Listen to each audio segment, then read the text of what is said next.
On ne voulait pas la tête du Kabila au pouvoir au Congo. Parce que, semble-t-il, je suis un nationaliste, je suis trop attaché à mon pays, aux intérêts de mon peuple, je ne suis pas malléable, flexible, etc. Son revolver. Et il a tiré à bout portant. Alors vous regardez ici sur le fauteuil, vous voyez l'impact des balles. Il y a une balle ici, et ça c'est le sang. Ça c'est le sang également. Une balle est entrée là-bas, puis une autre ici derrière. L'actualité internationale, et cette fois c'est certain, Laurent Désiré Kabila est mort. Il aurait succombé à ses blessures la nuit dernière à Harare au Zimbabwe où on tentait de le soigner. Il sera enterré mardi prochain à Kinshasa, mais déjà son fils a pris les rênes de la République démocratique du Congo sans élection. Kinshasa, mardi 16 janvier 2001, peu après 13 heures, le président de la République de l'époque, M. Laurent Désiré Kabila, est dans une séance de travail lorsque un de ses gardes demande à avoir une doléance. Et lorsqu'il rentre, il sort son arme par contre et il tire sur le président à plusieurs reprises. Le président est touché au cou et au ventre. La suite, vous la connaissez, il sera déclaré officiellement mort quelques jours plus tard. Quoi qu'il en soit, sur le lieu du crime, le présumé assassin décide donc de s'enfuir. Dans sa fuite, un des gardes tire dans sa jambe avant qu'il soit achevé par le colonel Edi Kapend, qui est accessoirement l'aide de camp du président Laurent Désiré Kabila. C'est encore M. Edi Kapend qui apparaît à la télévision congolaise pour appeler au calme. Le colonel Edi Kapend, chef d'état-major particulier du chef de l'État, et commandant suprême des forces armées congolaises, je vous parle de Kinshasa. Je voudrais m'adresser particulièrement aux membres des forces armées congolaises, généraux, colonels, lieutenant-colonels, majors, capitaines, lieutenants, sous-lieutenants, ainsi que les sous-officiers et troupes des forces armées congolaises et loyalistes au gouvernement de salut public, fidèles à M. Laurent Désiré Kabila, président de la République démocratique du Congo. J'en appelle donc à votre sens de discipline et de loyauté aux institutions de la République. Mais cet appel à la nation sera retenu contre lui. Après les obsèques du président, il est arrêté, accusé d'être l'un des cerveaux du complot. Un an plus tard, un vaste procès s'ouvre à Kinshasa. Arrestation massive, condamnation à mort, jugement expéditif et même des évasions rocambolesques. Parmi les condamnés à la peine capitale, il y a encore Edi Kapend. Je déclare coupable d'attentat contre la vie du chef de l'État. Il ne retenait aucune circonstance atténuante en sa faveur et le condamne pour cette infraction à la peine capitale. Mais 24 ans plus tard, une question demeure toujours. Qui a commandité l'assassinat de M. Laurent Désiré Kabila? D'autant plus que M. Edi Kapend a été gracié en 2023 par M. Félix Tshisekedi, donc il a été libéré avec d'autres condamnés, on va dire. Et donc là, on n'a plus d'éléments de réponse. Ce que je vous propose dans cette vidéo, ce n'est pas de faire le travail des policiers, le travail des enquêteurs, le travail de la justice, parce que, semble-t-il, ils l'ont fait.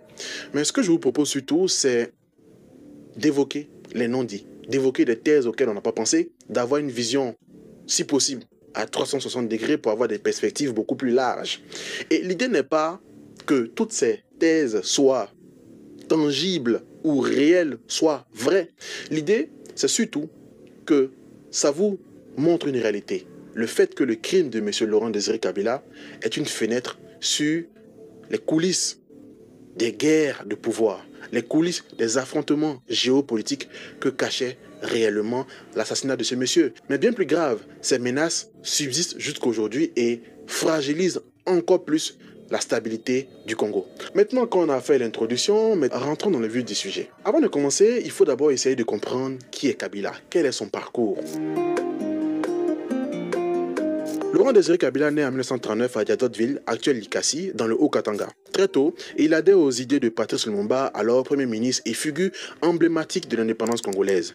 Dans cette dynamique, il rejoint la jeunesse Balubakat, un mouvement nationaliste proche de Luba, opposé à Moïse Tshombe, grand rival de Lumumba. Après l'assassinat de Lumumba en 1961, un assassinat qui a été le fruit d'un travail conjugué entre la CIA et des membres internes au Congo, notamment M. Mobutu, M. Kasaboubou, M. Tshombe, Kabila décide donc de rentrer dans la lutte armée. En 1963, il cofonde le Comité national de libération qui devient le Conseil national de libération aux côtés de Christophe Beignet et Gaston Somialo. Il participe à la rébellion de l'Est et devient le vice-président d'un éphémère gouvernement révolutionnaire. Mais à peine 2 ans plus tard, ce mouvement révolutionnaire est écrasé par M. Mobutu qui est appuyé par des mercenaires occidentaux. Laurent Désiré Kabila réussit tout de même à échapper à la purge et retourne dans le maquis. Cette même année, Mobutu, tout juste arrivé au pouvoir après avoir écarté Kasavubu et fait exécuter Lumumba, devient l'homme fort du Congo, soutenu par l'Occident en pleine guerre froide. Kabila, marginalisé, continue la lutte. D'ailleurs, Che Guevara le rencontre dans le Sud Kivu, mais le trouve peu fiable.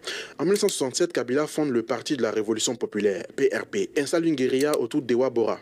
Cette lutte mêlée à des trafics dure jusqu'en 1985, où il est défait à Moba, puis s'exile dans l'oubli. Mais en 1990, c'est l'année où toutes les cartes sont rebattues. Le mur de Berlin s'effondre, la guerre en Afghanistan se termine, l'Union soviétique s'éclate et la guerre froide est surtout terminée. Dès cet instant, Mobutu n'est plus aussi important dans l'échiquier international, dans le calendrier géopolitique américain sur le continent africain. Bien au contraire, les États-Unis vont miser sur d'autres poulains, en l'occurrence M. Yoweri Museveni de l'Ouganda et M. Paul Kagame du Rwanda. Dans la foulée en 1994, il y aura un génocide très meurtrier du côté du Rwanda et à la suite de ce génocide, il y aura un afflux massif de réfugiés au Congo, notamment à l'est du Congo, ce qui va fragiliser la stabilité du pays qui était déjà très fébrile, on va dire. C'est pile poil dans cette période-là que Kabila va ressurgir. En effet, en octobre 1996, il fonde l'AFDL, l'Alliance des forces démocratiques pour la libération du Congo-Zaïre, avec Bouguera, Massassou et Ngandou. Objectif officiel, renverser Mobutu. Mais objectif réel, c'est pour le Rwanda et l'Ouganda, l'occasion de mettre la main sur l'est du Congo, où il y a des ressources énormes. Grâce donc au soutien des Ougandais, des Rwandais et au soutien plus discret de Washington, l'AFDL gagne en puissance et commence à gagner des victoires, commence à prendre le dessus sur l'armée régulière congolaise. Mais dès janvier 1997, M. Ngandou, figure militaire influente de l'AFDL, est assassiné dans des conditions très floues. Probablement, il aurait été assassiné sur commande de Kigali et ou M. Laurent Désiré Kabila. Quoi qu'il en soit, quelques mois plus tard, c'est la marche sur Kinshasa. Le 17 mai 1997, Kabila rentre à Kinshasa. Mobutu fuit au Maroc, le Zaïre redevient la République démocratique du Congo, le fleuve retrouve son nom, le franc congolais revient. Vous l'avez compris, c'est une nouvelle dynamique. Kabila arrive au pouvoir avec l'appui de nombreuses nations, avec l'appui de nombreuses entités, sauf que, à peine 4 ans plus tard, le 16 janvier 2001, il est assassiné. Que s'est-il passé entre ces 4 années pour que cet homme qui était soutenu par tout le monde finisse finalement assassiné dans son palais avec une facilité pour le coup très déconcertante? Pour comprendre ce qui nous amène à l'assassinat de Kabila, il faut surtout comprendre le cheminement politique qu'il a eu à peine arrivé au pouvoir. Parce que à peine arrivé au pouvoir, quelques mois plus tard, pour ne pas dire une année plus tard, il s'est retourné contre ses anciens alliés. En effet, en 1998, il expulse les officiers rwandais de son armée qu'il estime fortement infiltrés à tous les niveaux. C'est par exemple le cas de James Kabarebe, rwandais, ex-officier du Front patriotique rwandais, devenu chef d'état-major de l'armée congolaise. Donc Kabila veut par la même occasion également reprendre possession de tout son territoire, notamment l'est du Congo où il y a de grosses richesses que vous connaissez, coltan, cobalt et tous les minéraux que vous connaissez. Et il n'est pas ça par 4 chemins pour le dire. Quand j'avais demandé à cette armée de se retirer, et avait déjà fermé le Mali, ils disent leur armée se retire, ils se sentent en insécurité. Je dis mais non, votre armée reste. C'est l'armée rwandaise qui se retire. C'est pas la vôtre. En réaction, le Rwanda et l'Ouganda vont soutenir, financer le Rassemblement congolais pour la démocratie, un mouvement armé qui visait ni plus ni moins qu'à renverser Laurent Désiré Kabila, il faut le dire très clairement.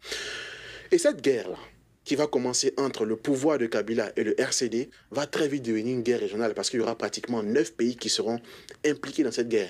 Des instances internationales, des analystes internationaux vont même la surnommer la guerre mondiale africaine. En 2000, Kabila était même soutenu par la Namibie, par le Zimbabwe et par l'Angola. Bien plus fin, en 2000, il a réussi même un mini coup de maître parce qu'il a réussi à négocier un accord de paix avec Kampala et non Kampala et Kigali. Parce qu'il faut dire qu'à cette même période, il commençait à avoir de l'eau dans le gaz dans les relations entre Yoweri Museveni et M. Paul Kagame. Quoi qu'il en soit, c'est dans ce contexte très conflictuel d'instabilité régionale que Kabila est assassiné en 2001 dans son bureau. Mais pour revenir un peu sur le déroulement des événements, après avoir été atteint de plusieurs balles, on va dire, il a été transporté dans une clinique de la place avant d'être transporté du côté de Harare au Zimbabwe. Dans le même temps, du côté de Yaoundé, devait se tenir le sommet France-Afrique. Et donc les ministres congolais là-bas parlaient encore de paix, parlaient encore de pourparlers, parlaient encore de stabilité par rapport au pays, pendant que le destin, en tout cas la vie du président se jouait, semble-t-il. Mais ce qui est encore plus troublant, c'est que la nouvelle de la mort de Kabila n'est pas venue d'officiels congolais. Elle est venue d'officiels européens. C'est depuis Bruxelles, tard dans la soirée, que l'annonce sera officiellement faite. Le ministre belge Louis Michel confirme la mort de Laurent Désiré Kabila à 23 h. L'annonce choque tout le monde parce que 40 ans plus tôt, M. Lumumba a été assassiné et l'annonce de son décès a été faite officiellement, encore une fois de plus, par la Belgique. Mais quoi qu'il en soit, le 18 janvier 2001, officiellement, Kabila a annoncé mort. Décédé. Ça va plonger ses partisans dans un profond désarroi et rapidement, mais je dis très rapidement, son successeur sera trouvé. Ce sera son fils, Monsieur Joseph Kabila. Mais passé toutes ces émotions, plusieurs questions fusent. Pourquoi a-t-on tué Laurent Désiré Kabila? Qui a commandité ça? Pourquoi a-t-on tué Rachidi, celui-là qui était le présumé assassin de Kabila? Tant de questions qui restent dans la tête des gens. À partir de maintenant, on va commencer à évoquer les potentielles pistes qui pourrait mener au commanditaire de cet assassinat. Attends sur une seule base, le mobile. Alors, je m'explique. On va commencer par la piste la plus tangible au vu du chemin pris par les autorités congolaises. La piste la plus acceptable pour eux. Notamment la piste selon laquelle l'assassinat de M. Laurent Désiré Kabila serait le fruit d'une affaire purement congolaise. Et ce qui nous amène vers les Kadogo. Pour comprendre la piste des Kadogo, il faut retourner en 1996, au moment où l'AFDL était en train d'être formé avec M. Michel Bouguera, M. Ansel Massassou ou encore M. Ngandou pour renverser Mobutu. Grâce au soutien discret du Rwanda et de l'Ouganda et Washington, la rébellion a très vite progressé pour renverser le pouvoir en place. Mais aux côtés de Kabila, il y avait des milliers de soldats, des milliers de jeunes appelés les Kadogo. Les Kadogo sont des soldats qui sont recrutés très jeunes, qui sont même encore jeunes au moment des combats, combattus à ses côtés pour pouvoir renverser Mobutu. Ils ont marché des milliers de kilomètres pour pouvoir venir à Kinshasa à renverser Mobutu. Mais ces jeunes Kadogo sont arrivés à Kinshasa avec des rêves plein la tête, avec l'envie, l'espoir d'une vie meilleure. Pour certains, ils n'ont connu que les combats toute leur vie. Ça, c'est très important. Mais je vous avais dit que parmi les membres fondateurs, en tout cas parmi les personnes qui étaient là au moment de la création de l'AFDL, il y avait M. Ansel Massassou. Ansel Massassou qui a combattu aux côtés de Kabila. Une fois arrivé au pouvoir, il a été mis à un poste, on va dire. Sauf qu'en 97-98, les relations ont commencé à se tendre avec ce dernier. Et Kabila, en tout cas sous l'impulsion de Kabila, Massassou a été arrêté, jugé lors d'un procès très lunaire, on va dire, et il a été exécuté dans des conditions très effroyables. Et l'assassinat de Massassou, qui était très respecté par les Kadogo, qui revenaient de la même région que ces derniers-là, a mis un véritable coup d'affaiblissement sur les troupes de M. Kabila, il faut le dire, parce que de nombreux Kadogo ont déserté, de nombreux Kadogo se sont vus frustrés, outrés, du fait que l'un de leurs visages soit éliminé, d'autant plus que depuis longtemps, ils étaient l'objet de beaucoup de péripéties, on va dire. Pour faire simple, je vous avais dit que de nombreux Kadogo sont arrivés à Kinshasa avec plein de rêves dans la tête. Sauf que dans la pratique, ils étaient face à une dure réalité, des retards de paiement, souvent des soldes non payés, des conditions de vie très compliquées. Donc, c'est un mobile qui pourrait potentiellement expliquer le fait que Rachidi, lui-même Kadogo, ait décidé d'assassiner M. Laurent Désiré Kabila. C'est une piste, c'est une thèse, mais personnellement, je n'y crois pas. Parce qu'un assassinat d'une telle envergure ne peut se faire sans des soutiens haut placés. Parce que qui dit bras armés dit cerveau. Qui dit cerveau dit financement. Et rapidement, quand on a commencé à faire les enquêtes, en tout cas concernant l'assassinat de M. Laurent Désiré Kabila, il y a une piste qui a été évoquée, la piste des Libanais. C'est cette piste qu'on va désormais analyser. En fait, après la mort de Laurent Désiré Kabila, les services de renseignement congolais vont apprendre que Rachidi, le criminel, le prétendu assassin de Laurent Désiré Kabila, fréquentait de façon très régulière M. Bilal Bakri, qui est un Libanais. Et très rapidement, ils vont se lancer dans une enquête et ils vont décider de l'appréhender. Sauf qu'ils vont à son domicile et il n'est pas là. Mais pour comprendre vraiment l'implication de Bilal Bakri et l'implication potentielle d'une filière libanaise dans l'assassinat de Laurent Désiré Kabila, il faut revenir à la fin des années 90 quand la guerre battait son plein entre le régime de Kabila et les troupes du RCD. Comme vous le savez, la guerre, ça coûte beaucoup d'argent et les caisses de l'État commencent à s'amenuiser très sérieusement. Et Laurent Désiré Kabila envisageait vraiment de voir un peu plus clair dans une filière très porteuse au Congo, notamment la filière du diamant, qui jusque-là était la chasse gardée de la communauté libanaise. D'ailleurs, en 2000, lorsqu'un diamant d'environ 265 carats est découvert, Laurent Désiré Kabila décide donc de mettre la main dessus et de le bloquer. Après, il revient à sa décision et il leur remet le diamant. Le diamant est finalement vendu à une valeur d'environ 17 à 18 millions de dollars. Mais après tout ça, Laurent Désiré Kabila décide donc de geler la filière et de la confier exclusivement à une société appelée Idi Congo, filiale d'un groupe israélien. Mais il faut comprendre une chose, c'est que de nombreux rapports, de nombreuses études très sérieuses ont montré que la filière diamantaire gérée jusque-là, en forte partie par la communauté libanaise, servirait à financer accessoirement le Hezbollah. Le Hezbollah, une entité qui combat Israël au Moyen-Orient. Donc, au-delà même d'un aspect commercial, cette décision de Laurent Désiré Kabila ravit des tensions géopolitiques au Moyen-Orient qui sont venues se déporter au Congo. Et donc cette décision va outrer au plus haut point des grandes puissantes familles libanaises, parmi lesquelles il y a la famille de Bilal Bakri, ou encore appelé Bilal Héritier. Et donc, naturellement, les regards sont portés vers ce dernier. Mais vous allez comprendre pourquoi les regards sont encore portés vers ce dernier. En fait, le jour de l'assassinat, pendant que tout ça se jouait dans le palais, un chauffeur de taxi, après coup, a témoigné et a dit qu'il avait un passager qui était en perpétuelle communication avec quelqu'un au sein du palais, avec un talkie-walkie de la marque Motorola. Sauf que, lorsque Rachid est assassiné, on trouve également ce talkie-walkie de la même marque sur lui. Et ce passager s'appelait Georges Mirindi, ce passager est recherché. Et où est-ce qu'il va élire domicile le même soir de l'assassinat? C'est chez Bilal Bakri. Donc Bilal Bakri connaissait l'assassin présumé de Laurent Désiré Kabila et Bilal Bakri connaissait également Georges Mirindi, celui-là même qui discutait avec quelqu'un au sein du palais. Donc ce sont tant de pistes qui mènent à Bilal Bakri et notamment à la communauté libanaise au sens large, on va dire, une partie de la communauté libanaise au sens large. Et là, naturellement, vous devez vous dire, mais pourquoi la communauté libanaise serait impliquée dans un crime qui touche les plus hautes sphères du pouvoir congolais? Il faut comprendre que Laurent Désiré Kabila ne s'est pas seulement amusé à geler la filière du diamant. Il a confié aussi à Idi Congo, mais pendant pratiquement 3 ans. Cette entreprise avait l'exclusivité pour l'exploitation des sols pour la recherche du diamant. Il aurait reçu en retour 20 millions de dollars qui lui permettraient de financer son effort de guerre et il aurait eu l'assurance de ce dernier de créer une police spéciale pour gérer vraiment cette filière. Donc, la décision là servirait de mobile. Donc, c'est un mobile potentiel pour justifier l'implication des Libanais dans l'assassinat de M. Laurent Désiré Kabila. Sur l'implication de la communauté libanaise ou d'une filière libanaise ou d'une mafia libanaise dans l'assassinat de Laurent Désiré Kabila, il n'y a pas plus. Il n'y a absolument pas plus. Cependant, le nom de Bilal Bakri reviendra encore dans l'histoire, mais dans les milieux rebelles, dans les milieux rwandais. Ce qui nous amène à une autre piste qui est très évoquée.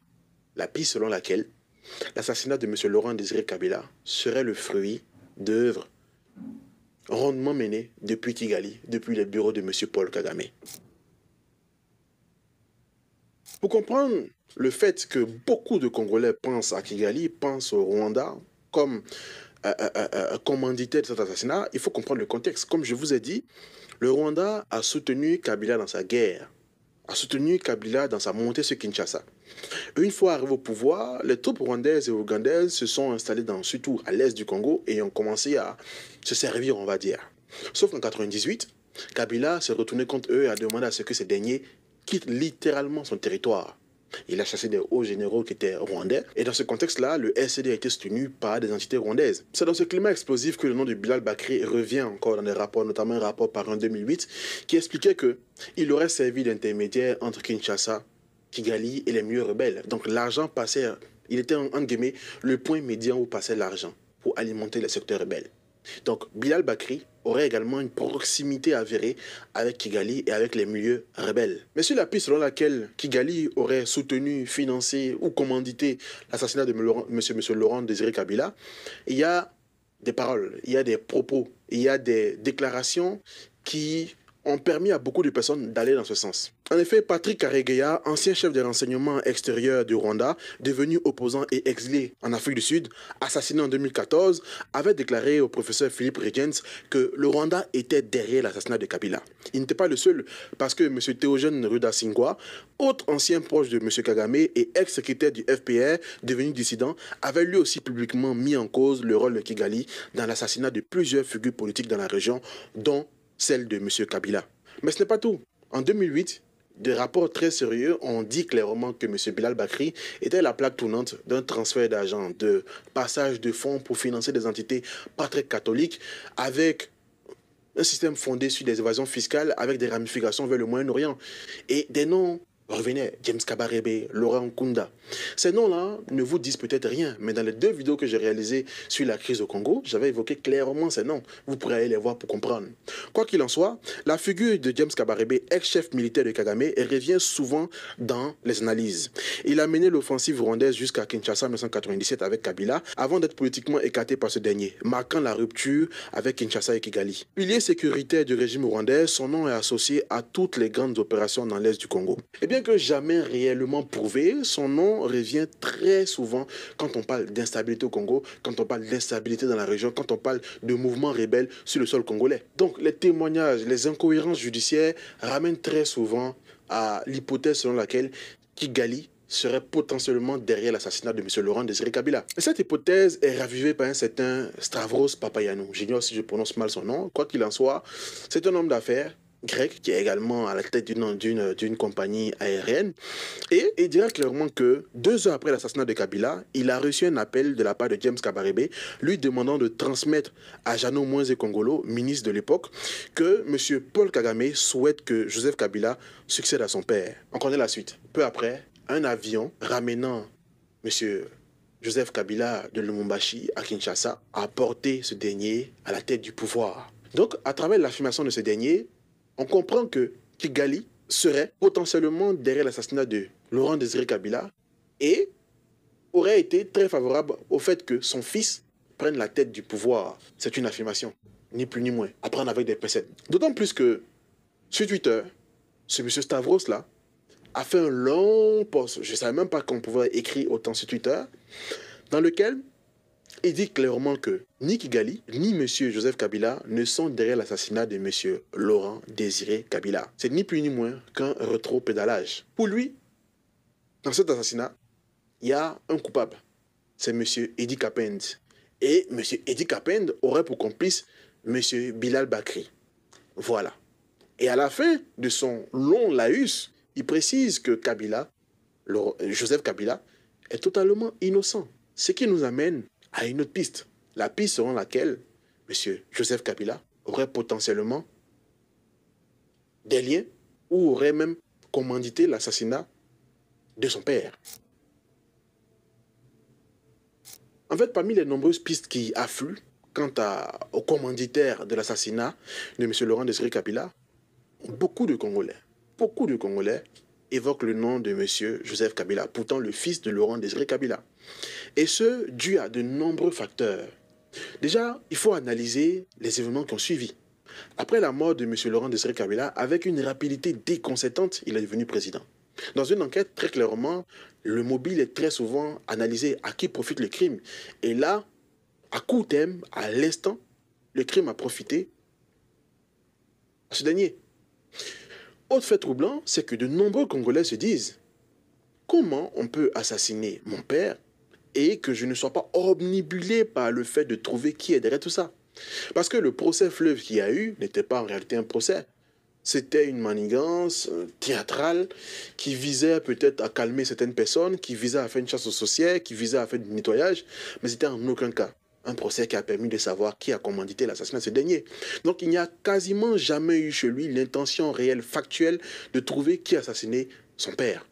D'autant plus que de nombreux Congolais disent que ce n'est pas le fils de Laurent Désiré Kabila, qui n'est pas congolais, qui serait rwandais. Ils ont même un nom pour lui, qu'on ne va pas citer ici. Donc, ce sont tout un tas de faisceaux qui, mis bout à bout, mettent en lumière l'hypothèse selon laquelle Joseph Kabila serait potentiellement impliqué dans l'assassinat de Laurent Désiré Kabila. Mais il y a également une autre hypothèse. Peut-être que le Joseph Kabila n'a pas mis autant d'entrain pour trouver les commanditaires parce que les commanditaires seraient trop puissants, notamment les États-Unis. L'assassinat de Laurent Désiré Kabila survenu le 16 janvier 2001 à un jour près est la copie conforme en termes de symbolique et de contexte de l'assassinat de M. Patrice Lumumba, qui est survenu également en janvier 1961. Le contexte politique qui prévalait aux États-Unis était le suivant. Eisenhower devait lâcher le pouvoir pour Kennedy, qui avait gagné les élections un peu auparavant. Parallèlement à cela, dans le cas de Kabila également, Bush devait prendre le pouvoir à la suite du départ de Clinton. Et ce vide constitutionnel-là est très souvent propice à tout un tas de projets non officiels pour éliminer des personnes gênantes. Donc déjà par la symbolique, ça interpelle fortement, on pense fortement aux États-Unis et à la CIA. Mais sur le fond, Kabila avait contrarié les intérêts américains en dénonçant un contrat minier d'environ $1 milliard passé avec American Mineral Fields, une entreprise qu'il avait pourtant soutenue militairement et logistiquement lors de sa conquête du pouvoir. Dans la symbolique, ça interpelle, et dans les faits, Laurent Désiré Kabila était devenu un frein aux intérêts américains. D'autant plus qu'il a commencé à se rapprocher de la Chine et de la Corée du Nord. Des points très importants à évoquer également. En plus de cela, lors de la visite de Madeleine Albright à Kinshasa, on a assisté à une froideur entre ces deux, ce qui montrait la rupture entre Washington et Kinshasa très clairement. Mais il y a un autre fait beaucoup plus troublant qui fait penser aux Américains. Sur la dépouille mortelle de Rachidi qui a été abattue sur le lieu du crime, on a retrouvé une carte de visite appartenant à un attaché militaire américain du nom de Mme Aung San Suu Kyi. Sous Aung San Suu Kyi si vous voulez. Et cette dernière, lorsqu'elle a été interrogée plus tard par l'intermédiaire de certains médias, elle a dit que dans le cadre de ses missions, elle buvait des bières avec des soldats et donnait sa carte de visite. Mais la question qu'on se pose, c'est comment la carte de visite d'une personne aussi importante dans la machine géopolitique américaine se retrouve dans la main d'un vulgaire petit garde, d'un simple Kadogo, pour parler en griffe, on va dire. C'est une piste. Ça montre que les Américains ne sont potentiellement pas si innocents dans cette histoire. Autre point de suspicion, il y a un nom, Reba Gaskin, qui travaille à la Standard Bank. Ce nom-là aurait été impliqué dans des transferts d'argent très suspects, qui auraient potentiellement permis de financer tout ça, l'assassinat de M. Laurent Désiré Kabila. D'autant plus que quelques années plus tard, ce même nom-là reviendra dans une tentative de coup d'État en Guinée équatoriale. Donc ce n'est pas simplement une personne qui travaille à la banque, c'est bien plus profond que ça. Et l'hypothèse selon laquelle les Américains seraient derrière le crime de M. Laurent Désiré Kabila est ravivée par un faisceau d'événements. Je vous explique. Selon la version officielle, lorsque M. Laurent Désiré Kabila a été froidement assassiné dans son bureau, il était en séance de travail avec M. Émile Mota. M. Émile Mota même fera une interview où il témoignera. Et vous êtes le seul témoin? Je suis le seul témoin et le dernier à lui avoir parlé. Effectivement. Vous parliez de quoi ce jour-là? Nous préparions le sommet France-Afrique. Nous devions aller à Yaoundé. Et ce jour-là, c'était le jour de ma permanence. Et c'est à ce moment-là qu'il m'avait demandé qu'on fasse la liste des gens avec qui nous devions voyager. Nous étions sur ce dossier-là quand l'inévitable est arrivé. Et donc là, Rachidi entre, ouais. Là vous le voyez, c'est quelqu'un que vous connaissez ou... Non, je savais que c'était des gardes-corps du chef, mais je ne sais pas s'il s'appelait tel. Enfin, ça faisait pas longtemps que j'étais là-bas. Et là, il se passe quoi? Vous voyez quoi exactement? Non, il vient, il arrive à la porte, il claque ses souliers, il salue. Le chef lui demande qu'est-ce qu'il y a, venez. Et il est entré. Et là, il fait quoi? Là, moi j'étais en train de prendre note, j'entends le premier coup de feu. Je regarde, il tire encore une fois, la troisième fois il tire, et puis il commence à sortir. Voilà comment ça s'est passé. Et là, je me suis revenu, je ne comprenais rien du tout, je ne savais pas ce qui s'est passé. Et bon, je suis sorti aussi vers la porte de la part où il est entré, il courait, et j'ai crié en Swahili, Uibwana na piga raisi Masasi. Et à un certain moment, j'entends, ce monsieur vient de tirer sur le chef de l'État. Hein? Moi, je ne le connaissais pas de nom. Il dit, oui, bon, ici, ce qu'on se demande, c'est comment un homme armé rentre dans un bureau, abat le président de plusieurs balles, ne tire pas sur le ministre qui est présent, Et quand il fuit, le ministre le poursuit en criant en swahili que ce dernier-là tirait sur le président. Ce dernier-là qui est armé ne tire pas sur le ministre. C'est potentiellement vrai. C'est potentiellement vrai. Mais ça pose la question. Pourquoi un homme armé tire sur le président, ne tire pas sur le ministre, se fait poursuivre par un civil non armé, ne tire pas sur lui? Ça pose quand même un questionnement. D'autant plus qu'il y aurait des éléments très troublants. En effet, le ministre de la Santé de l'époque, M. Lona Machako Mamba, a remarqué un fait très troublant. Il a remarqué du sang coagulé derrière l'oreille de M. Laurent Désiré Kabila, une aorte sectionnée. Mais encore plus étonnant, pas de flaque de sang. Même constat à la clinique. Le médecin urgentiste affirme que la mort est survenue avant l'impact des balles. Voilà, une petite précision. L'hypothèse que je viens de développer, là, selon laquelle le ministre aurait vu une aorte coupée, le sang coagulé, le fait que le médecin légiste aurait dit que le président serait décédé avant même la date du 16 janvier, est une hypothèse qui est moins étayée, moins prouvée, qui est relayée par des bruits de couloir dans la discussion. Mais c'est une hypothèse quand même qui mérite d'être évoquée. Avec ça, au moins, on a une vision large. Et voilà. En tout cas, au vu de ces éléments, M. Laurent Désiré Kabila aurait été assassiné bien avant ce prétendu 16 janvier 2001. Donc Rachidi peut-être n'était même pas l'assassin. Peut-être qu'il était juste la victime dans une machination beaucoup plus grande. Bon, là, je rentre dans des théories du complot. Mais je vous fais comprendre que dans cet assassinat, rien n'est clair. Le procès, c'était juste une pièce théâtrale. Les pistes sont nombreuses. Et il y a des pistes même qui ne sont même pas évoquées, pourtant elles sont très sérieuses. L'Angola. L'Angola qui était certes allié de M. Kabila, a certes soutenu M. Kabila pour arriver au pouvoir, a certes été ami avec Kabila pendant longtemps, mais il faut rappeler une chose, c'est que l'Angola a soutenu M. Kabila.